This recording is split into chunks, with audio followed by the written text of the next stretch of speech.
تو اسے پیمانہ امروز و فردا سے نہ ناپ، جاویداں پیہم دماں ہر دم جواں ہے زندگی۔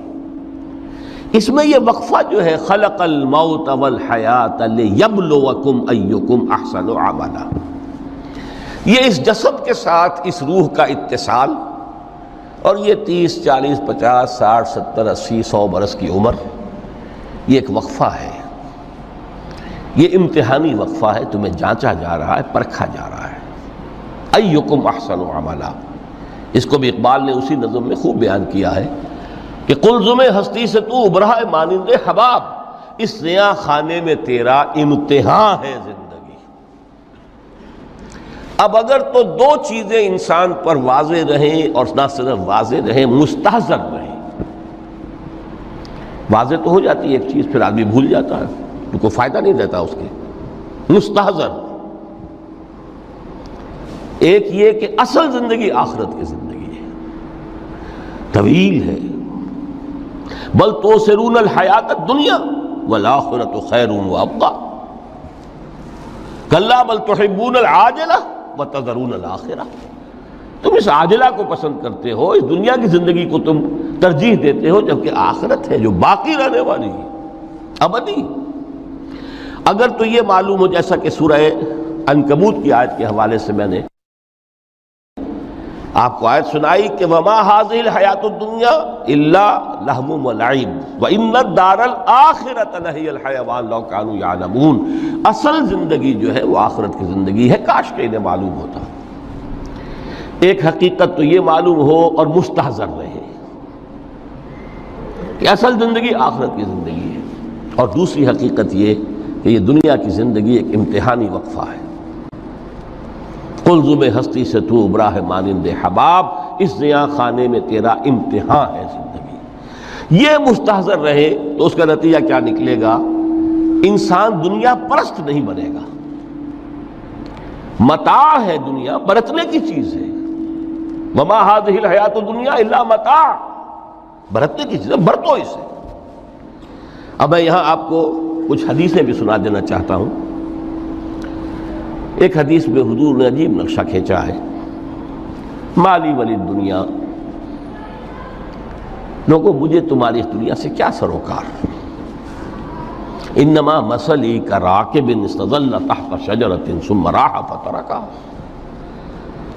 میری مثال تو اس سوار کسی ہے جو تھوڑی دیر کے لیے کسی درخت کے سائے میں سستانے کے لیے رک جاتا ہے، وہ اس درخت کو اپنی منزل نہیں سمجھتا، اپنا گھر نہیں سمجھتا، تھوڑی دیر کا سستانا ہے، پھر وہ اس درخت کو خیر بات کہتا ہے، اپنا راستہ لیتا ہے، اپنی منزل کی طرف روانہ ہو جاتا ہے۔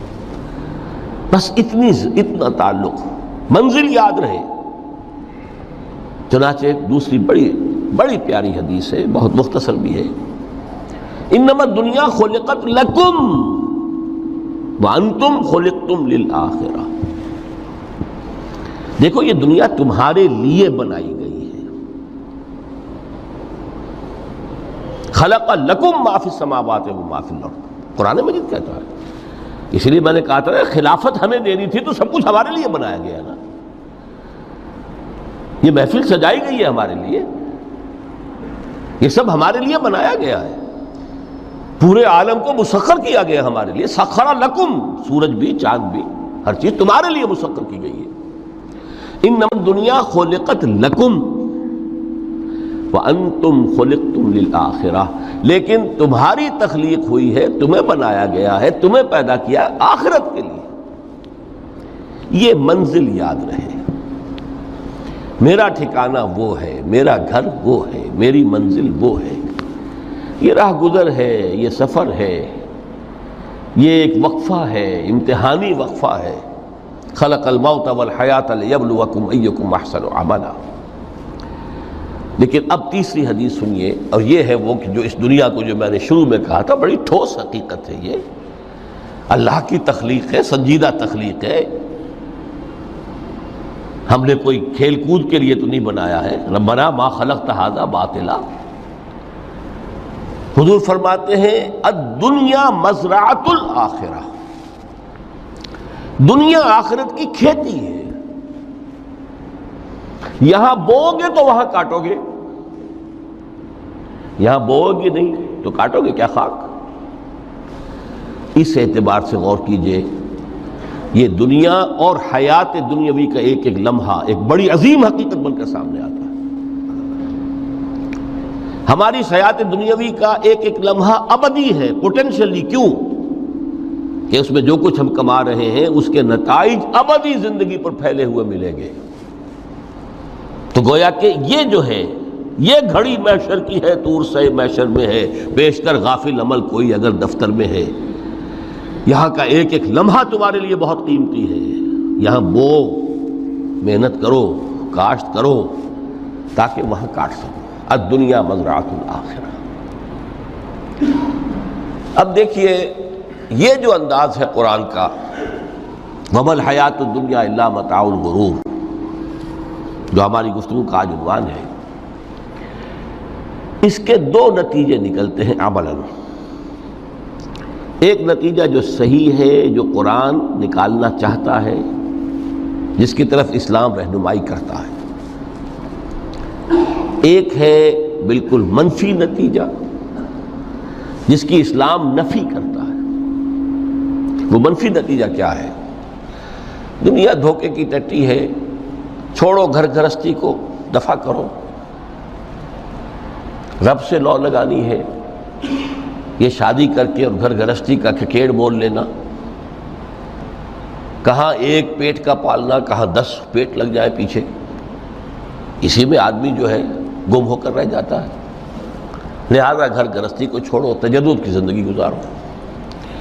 پھر یہ تمدن ہر جگہ شر ہے، برائی ہے، دھوکہ ہے، فریب ہے، جھوٹ ہے، دفع ہو جاؤ، جاؤ کہیں پہاڑوں کی چوٹیوں پر، کہیں غاروں میں، گپھاؤں میں، کہیں جنگلوں میں دھونی روا۔ یہ ہے اس کا ایک منطقی نتیجہ جو نکلا ہے دنیا میں، اور تقریباً تمام مذاہب عالم میں نکلا ہے۔ رحمانیت جس کی جس شد و بد کے ساتھ نفی کی ہے محمد رسول اللہ صلی اللہ علیہ وسلم، لا رحمانیت فی الاسلام، اسلام میں کوئی رحمانیت نہیں، نفی ہے، مکمل نفی، لا رحمانیت فی الاسلام۔ فرمایا کہ النکاح من سنتی، یہ میری سنت ہے، میرا طریقہ ہے، گھر گھرستی کی زندگی اختیار کرنا یہ میری سنت ہے۔ 3 صحابہ پر کچھ اسی طرح کا غلبہ ہو گیا تھا۔ صحابہ میں ہر طرح کے لوگ تھے، ان میں وہ لوگ بھی تھے کہ جو بڑے ریشنلسٹ تھے، عقل کے حوالے سے بات سمجھنے والے۔ حضرت عمر کو ہم کہہ سکتے ہیں کہ سر خیل تھے ان کی رضی اللہ تعالیٰ۔ کچھ درویش منش لوگ بھی تھے، کچھ پر یہ تقویٰ کا اور درویشی کا بہت زیادہ غلبہ ہو گیا تھا، مغلوب الحال ہم انہیں کہہ سکتے ہیں۔ حضرت عبداللہ ابن عمرو بن العاص رضی اللہ تعالیٰ عنہما، ایک عجیب سائملٹینیس کنٹراسٹ ہے باپ اور بیٹے میں۔ عمرو بن العاص بہت بڑے سیاستدان، مدبر، عرب نے چوٹی کے جو 3 سیاستدان پیدا کیے ان میں سے ایک عمرو بن العاص ہے، واریر، کانکرر، سیاستدان۔ لیکن عبداللہ ابن عمرو بن العاص بالکل درویش، روزانہ روزہ ساری رات کھڑے ہیں، نہ بیوی سے کوئی سروکار، نہ کسی سے کوئی سروکار۔ حضور کو اطلاع ملی، بلا لیا، جواب طلبی ہو گئی، یا عبداللہ اولم اخبر انک تصوم الدہر وتقوم اللیل، اے عبداللہ مجھے یہ خبر دی گئی ہے تم ساری رات کھڑے رہتے ہو، روزانہ روزہ رکھتے ہو، کیا کہتے ہیں؟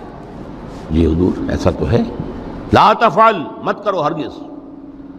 فإن لنفسك عليك حقا وإن لزوجك عليك حقا وإن لزورك عليك حقا، دیکھو تم پر تمہارے اس جسم کا اور نفس کا بھی حق ہے، اسے آرام بھی دو، اس کی ضروریات بھی پوری کرو، اس کی دیکھ بھال بھی کرو، یہ بھی تمہارے پاس امانت ہے اللہ کی۔ پھر تم پر تمہاری بیوی کا حق ہے۔ کسی صحابی نے دیکھا تھا حضرت عبداللہ ابن عمرو بن العاص کی بیوی کو کہ وہ بالکل جیسے کہ میلی کچیلی حالت میں تھی، پوچھا ہی کیا حال بنا رکھا؟ ان کا کہ آپ کے دوست کو تو کوئی غرض ہے ہی نہیں سرے سے. ظاہر بات ہے کہ مسلمان بیوی اور کس کے لیے وہ سنگھار کرے گی جب شوہر ہی کو کوئی دلچسپی نہ ہو، اس سے غرض ہی نہ ہو. لا تفعل. رات کو سو بھی دیکھو مجھے، میں رات کو سوتا بھی ہوں، نماز پڑھتا بھی ہوں، میں روزے رکھتا بھی ہوں، نافلے بھی کرتا ہوں. دیکھو زیادہ سے زیادہ ہفتے میں دو دن روزے رکھ لیا کرو کہ حضور مجھے اور تھوڑی سی اجازت. اچھا ایک دن ناغا، ایک دن روزہ، صوم داؤد، اس سے آگے کی اجازت نہیں. اسی طرح 3 حضرات سراسراہتن آتا ہے حدیث میں، بخاری شریف کی روایت ہے، ان پر بھی کوئی ایسا ہی غلبہ ہوا رہبانیت کا اور ترک دنیا کا. انہوں نے آ کے ازواج مطہرات سے معلوم کیا آپ کتنی رات نماز پڑھتے ہیں، کتنا دو سوتے ہیں، مہینے میں کتنے آپ روزے رکھتے ہیں نفلی.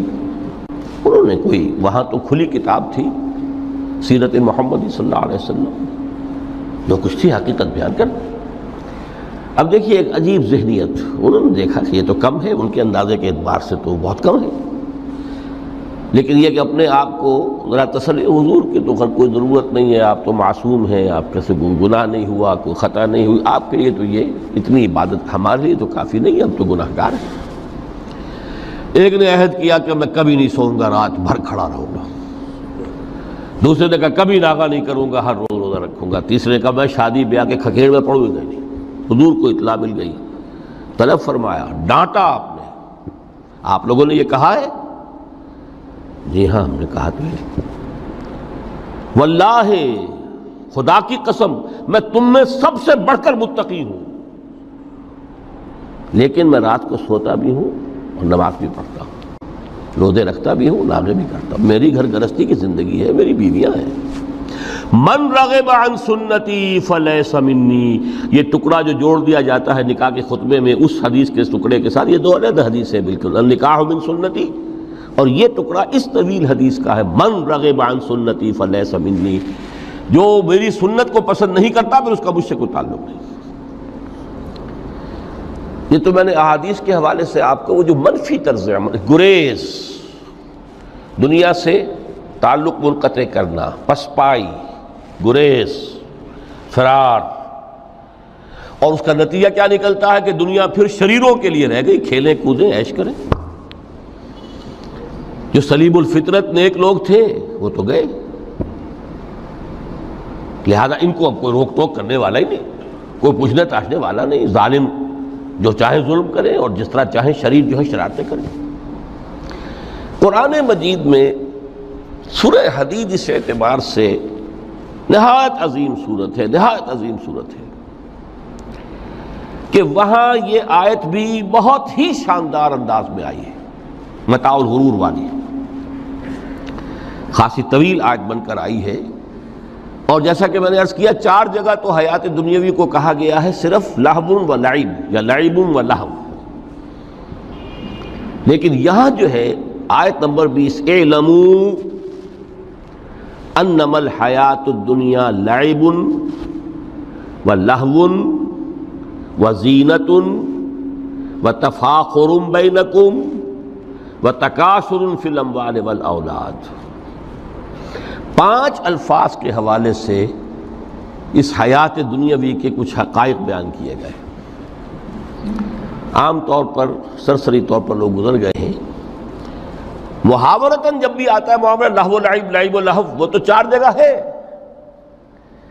یہاں 3 الفاظ مزید آئے ہیں، اور ترکیب کیا، پہلے لعب ہے پھر لہو ہے.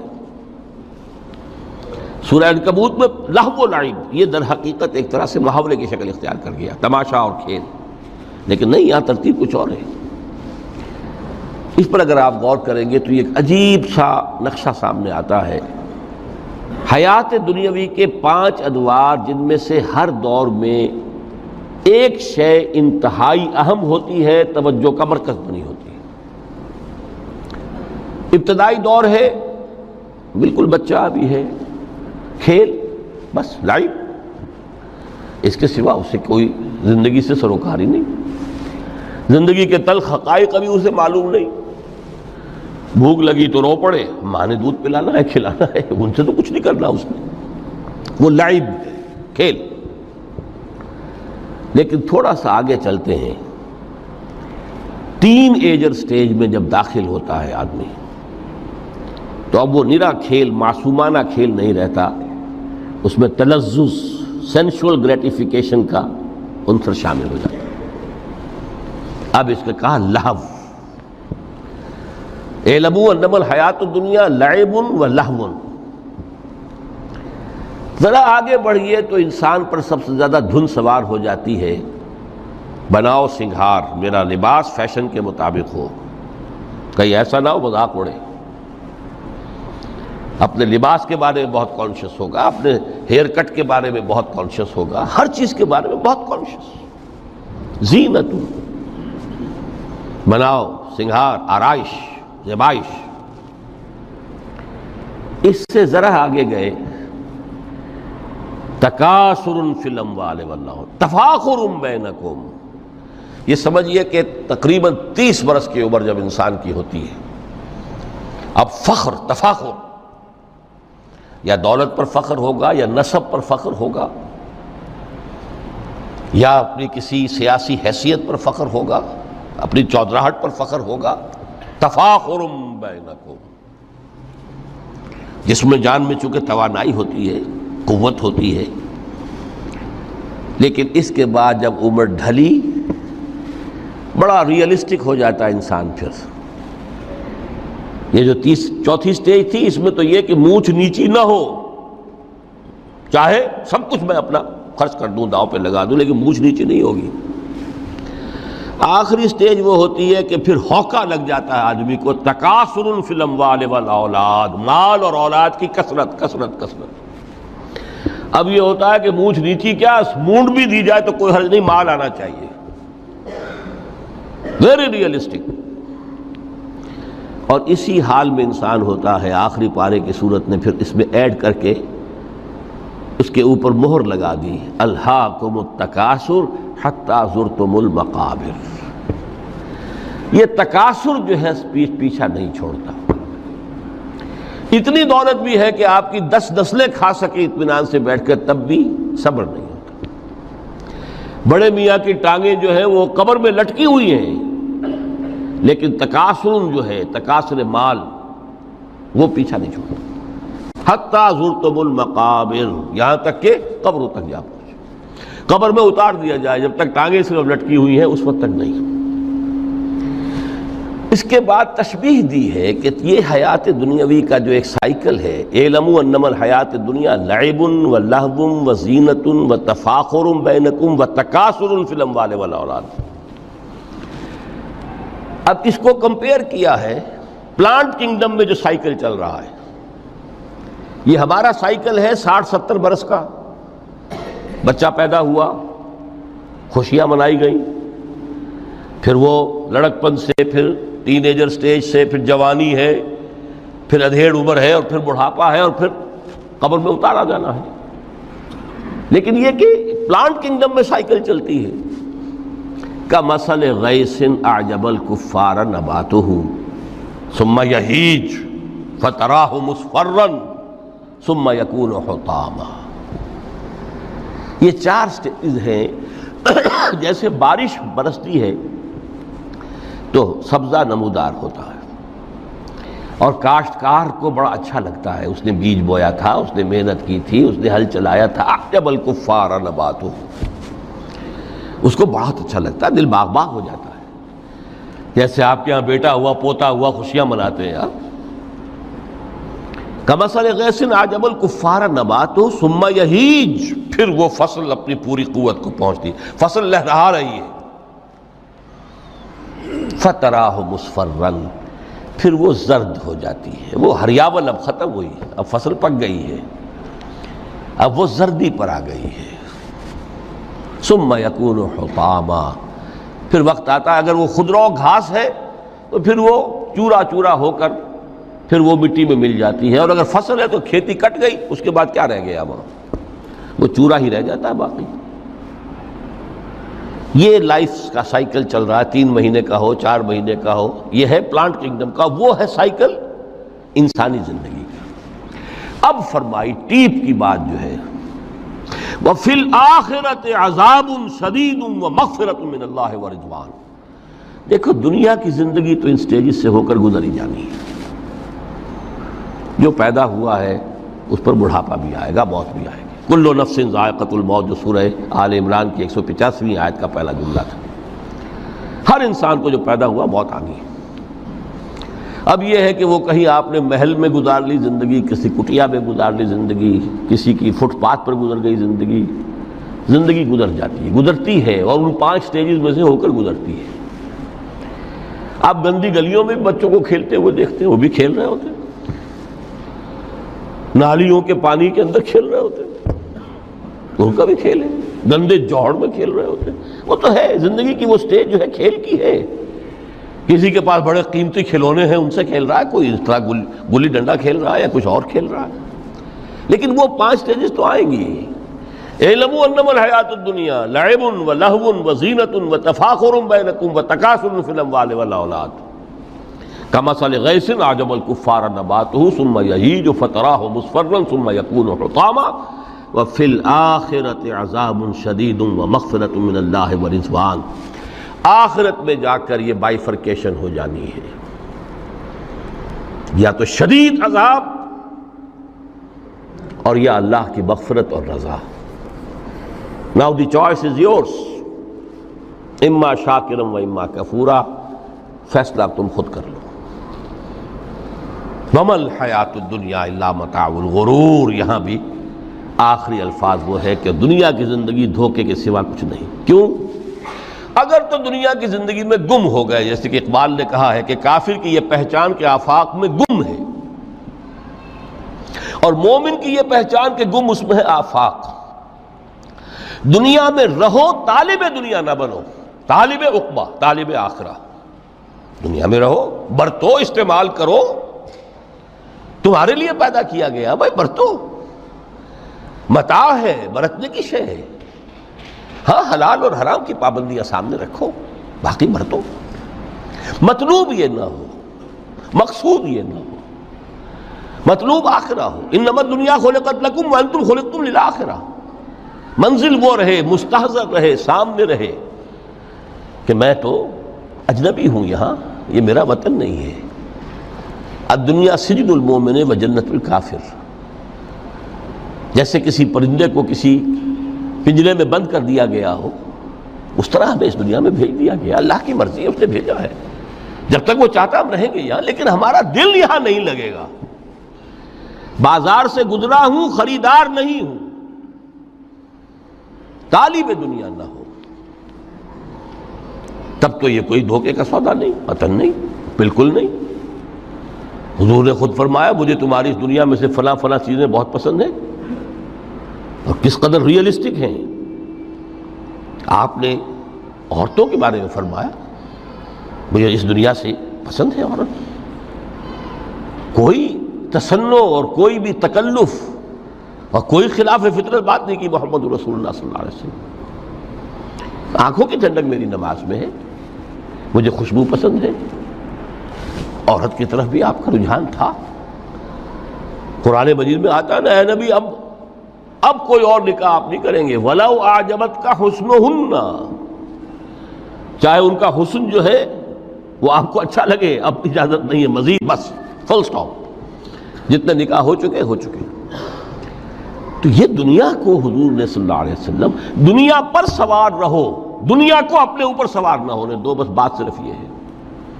کافر کی یہ پہچان کہ آفاق میں گم ہے۔ اسی لیے سورہ کہف کا ایک مرکزی مضمون ہے، پہلے رکوع میں بات آتی ہے اِنَّا جَعَلْنَا مَا عَلَى الْأَرْضِ زِینَةً لَهَا لِنَبْلُوَهُمْ أَيُّهُمْ أَحْسَنُ عَمَلًا۔ ہم نے اس دنیا پر جو کچھ ہے، یہ اسکائی اسکریپرز بن گئے ہمارے زمانے میں، اور یہ شاندار بلڈنگز ہیں، اور یہ کچھ ہے، ہم نے زینت اور زیبائش اور آرائش بنا دیا ہے تاکہ آزمائیں۔ انہی کے حسن کے شکار ہو جاتے ہو اور ان کے پرستار بن کر رہ جاتے ہو۔ رخ روشن کے آگے شمع رکھ کر وہ یہ کہتے ہیں ادھر جاتا ہے دیکھیں یا ادھر پروانہ آتا ہے، پھر بھی اللہ ہی کے عاشق بنے رہو، اللہ ہی سے محبت کرو تو کامیاب ہو گئے۔ دنیا کو برتو. اگر دنیا یہ عروس ہزار داماد جو ہے اگر کہیں یہ محبوبہ بن گئی تو گئے ختم.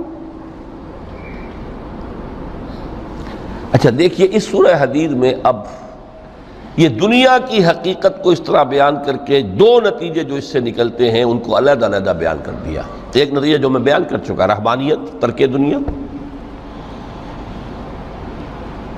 اس کی نفی کرتے ہوئے فرمایا وَلَقَدْ أَرْسَلْنَا نُوحًا وَإِبْرَاهِيمَ وَجَعَلْنَا فِي ذُرِّيَّتِهِمَا النُّبُوَّةَ وَالْكِتَابَ فَمِنْهُمْ مُهْتَدٍ وَكَثِيرٌ مِّنْهُمْ فَاسِقُونَ ثُمَّ قَفَّيْنَا عَلَىٰ آثَارِهِمْ بِرُسُلِنَا وَقَفَّيْنَا بِعِيسَى ابْنِ مَرْيَمَ وَآتَيْنَاهُ الْإِنجِيلَ وَجَعَلْنَا فِي قُلُوبِ الَّذِينَ اتَّبَعُوهُ رَأْفَةً وَرَحْمَةً وَرَهْبَانِيَّةً ابْتَدَعُوهَا مَا كَتَبْنَاهَا عَلَيْهِمْ. اصل مضمون یہ تھا جس کے لیے تمہید اتنی لمبی باندھی. ہم نے نوح کو بھیجا، ابراہیم کو بھیجا، ان کی اولاد میں ہی نبوت اور کتاب رکھ دی. پھر ان کے نقش قدم پر ہم نے اٹھایا عیسیٰ ابن مریم کو، انہیں انجیل دی. اور جو لوگ ان پر ایمان لائے ان کے دلوں میں رحمت اور رافت کے جذبات پیدا کر دیے، انسانی ہمدردی. حضرت عیسیٰ کا جو اپنا مزاج تھا ظاہر بات ہے کہ آپ کے حواریین اور آپ پر ایمان لانے والوں میں اسی کا ایک عکس پیدا ہونا تھا.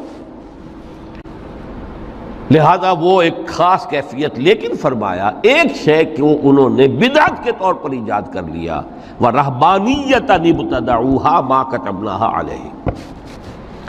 رہبانیت کی انہوں نے بدعت ایجاد کر لی، یہ انہوں نے کی ہے، ہم نے یہ ان پر فرض نہیں کی تھی. یہ ہے وہ منفی نتیجہ. گریز، خانقاہوں میں جا کر بیٹھ جاؤ، موناسٹسزم، تجرد کی زندگی گزارو.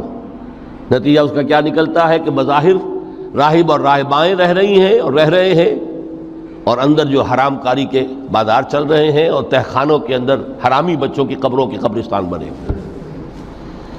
ہسٹری آف کرسچین موناسٹسزم پر کتابیں پڑھ لیجیے، خود انہوں نے اپنے سارے جو ہیں بخیے ادھیڑ کر خود رکھ دیے. یہ رہبانیت، یہ اسلام کا راستہ نہیں ہے. احادیث کے حوالے سے میں آپ کے سامنے پہلے بیان کر چکا ہوں. میں بعد میں تھوڑا سا عرض کروں گا کہ ہمارے ہاں بھی یہ رسم کیوں آئی اور کیسے آئی. الحمدللہ اس درجے میں نہیں آئی جس درجے میں کہ کرسچینٹی میں آئی ہے، الحمدللہ ثم الحمدللہ. لیکن کسی درجے میں اگر آئی ہے تو کیوں آئی ہے یہ میں بعد میں عرض کروں گا. لیکن اس کا مل حیات الدنیا الا متاع الغرور کا دوسرا نتیجہ کیا ہے؟ پہلا نتیجہ تھا گریز کا، پسپائی کا، فرار کا، معاشرے سے نکل بھاگنے کا، تاکہ معاشرے میں اشرار کھل کھیلیں، جو چاہیں کریں. ایک راستہ یہ ہے، ترک دنیا کے معنی ہیں ترک لذات دنیاوی، آسائشوں کو ترک کرنا.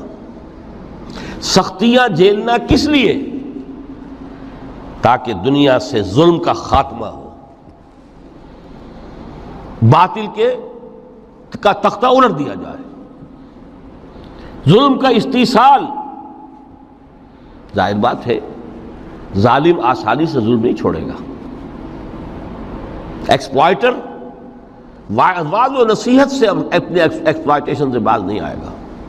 شاذ ہوتے ہیں اس طبقے کے اندر بھی یقیناً کچھ سلیم الفطرت لوگ ہوتے ہیں، جیسے طبقہ اشرافیہ سے تھے حضرت ابو بکر رضی اللہ تعالیٰ عنہ. سلیم الفطرت انسان تھے، وہ کوئی غلاموں کے طبقے سے تو نہیں تھے، کوئی فقراء کے مساکین کے طبقے میں سے نہیں تھے، اونچے طبقے میں سے تھے. عشرہ مبشرہ اکثر و بیشتر اس طبقے سے تھے.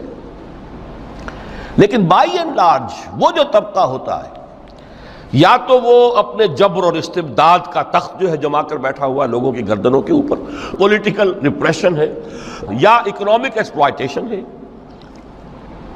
استحصال. محنت لوگ کریں، کھائیں گے ہم، عیش ہم کریں گے. محنت کسان کریں جا کے کھیت میں، ہم لے آئیں گے اپنا حصہ اور عیش کریں گے. یا کوئی سوشل ڈسکریمنیشن ہے، یہ اونچا ہے یہ نیچا ہے، یہ تو پیدا ہی ہوا ہے شودر، یہ اس سے نکل ہی نہیں سکتا، اور یہ پیدا ہوا برہمن، یہ تو اونچا ہے. اس تینوں قسم کے ظلم، اس کا خاتمہ کرنا، اس کے لیے جد و جہد کی ضرورت ہے، جہاد کی ضرورت ہے، قتال کی ضرورت ہے. اور جہاد و قتال آپ نہیں کر سکتے جب تک کہ لذات دنیاوی سے کنارہ کشی نہ کریں، جب تک کہ اپنی بیلٹ کو ٹائٹ نہ کریں، جب تک کہ اپنی ضروریات زندگی کو کم نہ کریں۔ ضروریات زندگی کم کریں گے تو تفریغ الاوقات ہوگا، جو تبلیغی بھائیوں کی اصطلاح ہے بہت اہم، اپنے وقت کو فارغ کر سکیں گے۔ اس وقت کو فارغ کریں گے تو پھر وہ جد و جہد، وہ محنت، وہ جہاد، اس کے لیے آپ کے پاس وقت ہوگا، اس کو آپ لگا سکیں گے۔ پھر اس میں جب سخت سے سخت منزلیں آئیں گی تو اس میں میدان میں مقابلہ بھی ہوگا، جان کی بازی بھی کھیلنی پڑے گی، اس میں قید و بند کا وقت بھی آ سکتا ہے۔ 3 برس تک اگر محمد عربی صلی اللہ علیہ وسلم پورے خاندان بنی ہاشم کے ساتھ بدترین اسیری سمجھ لیجئے شیب بنی ہاشم میں جو رہیں، یہاں تو اسیروں کو آپ راشن تو دیتے ہیں، کھانا تو دیتے ہیں، وہاں تو اصل جو ہے وہ تو دونوں طرف سے گھاٹی کا منہ بند کر دیا گیا تھا، سیل تھی کہ کوئی شے جو ہے وہ جانے نہ پائے اندر۔ 3 برس، جس میں کہ وہ وقت بھی آیا ہے کہ سوکھے ہوئے چمڑے ابال ابال کر اس کا پانی جو ہے بلکتے ہوئے بچے، پھول جیسے بچے بنی ہاشم، ان کے حلق میں ٹپکایا گیا ہے، اور کچھ نہیں۔ کچھ تھے لوگ، حکیم بن حزام جیسے رضی اللہ تعالیٰ عنہ، وہ بعد میں ایمان بھی لے آئے۔ حضرت خدیجہ رضی اللہ تعالیٰ عنہ کے چونکہ وہ قریبی رشتہ دار تھے، وہ پہاڑ کو کراس کر کے چوٹی پر سے اتر کر کچھ کبھی کبھی کھانے پینے کی چیز پہنچا دیتے تھے۔ یہ سارے مراحل آئیں گے۔ یہ جو ہے یہ مثبت ہے۔ ترک دنیا وہ نہیں۔ ترک دنیا سے مراد دنیا کی لذتوں سے، دنیا کی آسائشوں سے، ان سے آدمی اپنے آپ کو پیچھے ہٹائے، ان کو چھوڑے، ان کو ترک کرے، تاکہ اپنا وقت، اپنا مال، اپنی صلاحیتیں صرف کر سکے۔ کس کام کے لیے؟ اب اس کے لیے دیکھیے آیت نمبر 25 ہے یہ سورہ حدید کی۔ لَقَدْ أَرْسَلْنَا رُسُلَنَا بِالْبَيِّنَاتِ، ہم نے اپنے رسولوں کو بھیجا واضح چیزوں کے ساتھ۔ بینہ وہ شے جو از خود ظاہر ہو۔ آفتاب آمد، دلیل آفتاب، جب سورج طلوع ہو گیا وہ خود اپنے وجود پر دلیل ہے، اس کے لیے کسی اور اضافی دلیل کی ضرورت نہیں کہ سورج موجود ہے، وہ تو ہے، سب کو نظر آ رہا ہے۔ تو بینات سے مراد معجزے بھی ہیں، اور وہ تعلیم جو ہے بنیادی دین کی کہ جو فطرت انسانی کی جانی پہچانی ہوئی شے ہے، دونوں پر اس کا اطلاق ہو جائے گا۔ لقد ارسلنا رسلنا بالبینات وانزلنا معهم الکتاب والمیزان، اور ہم نے ان کے ساتھ کتاب اتاری، میزان اتاری۔ یہ سب کچھ کس لیے کیا؟ لیقوم الناس بالقسط، تاکہ لوگ عدل پر قائم ہوں۔ یہ ہے سول آبجیکٹو۔ یہ نہیں بس ہماری کتاب پڑھ لیا کرے، ختم قرآن ہو گیا، اللہ اللہ دعا مانگ لی، چھٹی۔ قائم کرو اس کو، وہ میزان عدل نصب کرو، ہر ایک کو وہی تل کر ملے جو اس کا حق ہے، اور ہر ایک سے وہ لیا جائے کہ جو اس کے ذمہ واجب ہے۔ اگر یہ نہیں تو بابا پھر سب کہانیاں ہیں، شریعت اور دین اور نماز اور روزہ اور حج، کوئی حیثیت ان کی نہیں۔ اچھی طرح سن لیجئے میری بات۔ قرآن مجید میں کہلوایا گیا حضور سے، قل یا اہل الکتاب لستم علی شیء حتی تقیموا التوراۃ والانجیل وما انزل الیکم من ربکم۔ اے نبی ان سے کہہ دیجئے، اے کتاب والو تمہاری کوئی حیثیت ہی نہیں، ہماری نگاہوں میں تمہارا کوئی مقام ہی نہیں، جب تک کہ تم قائم نہیں کرتے تورات کو اور انجیل کو اور جو کچھ کے نازل کیا گیا تمہاری طرف، تمہارے رب کی طرف سے۔ قائم کرو، پھر آؤ ہم سے بات کرو، ہم سے دعا کرو، ورنہ دفع ہو جاؤ۔ Nothing doing. They don't care for you. لستم علی شیء حتی تقیموا التوراۃ والانجیل وما انزل الیکم من ربکم۔ اب قانون خداوندی تو بدلتا نہیں ہے، نہ فرام پرسن ٹو پرسن، نہ فرام نیشن ٹو نیشن، نہ فرام امہ ٹو امہ، اٹل ہے۔ وَلَن تَجِدَ لِسُنَّتِ اللَّهِ تَبْدِيلًا وَلَن تَجِدَ لِسُنَّتِ اللَّهِ تَحْوِيلًا۔ سنت اللہ تو ایک ہے۔ اب اس آیت کو ذرا پڑھیے، قُلْ يَا أَهْلَ الْقُرْآنِ لَسْتُمْ عَلَىٰ شَيْءٍ حَتَّىٰ تُقِيمُوا الْقُرْآنَ۔ وما انزل علیکم من ربکم، کہہ دو اے محمد کہ اے قرآن والو تمہاری کوئی حیثیت نہیں ہے ہمارے سامنے جب تک کہ تم قرآن کو قائم نہیں کرو۔ پڑھ لو اور اس کے قرات کے مقابلے منعقد کرا لو اور سونے کے تاروں سے اسے لکھ لو اور اس کو جو چاہو کر لو، کوئی حیثیت نہیں۔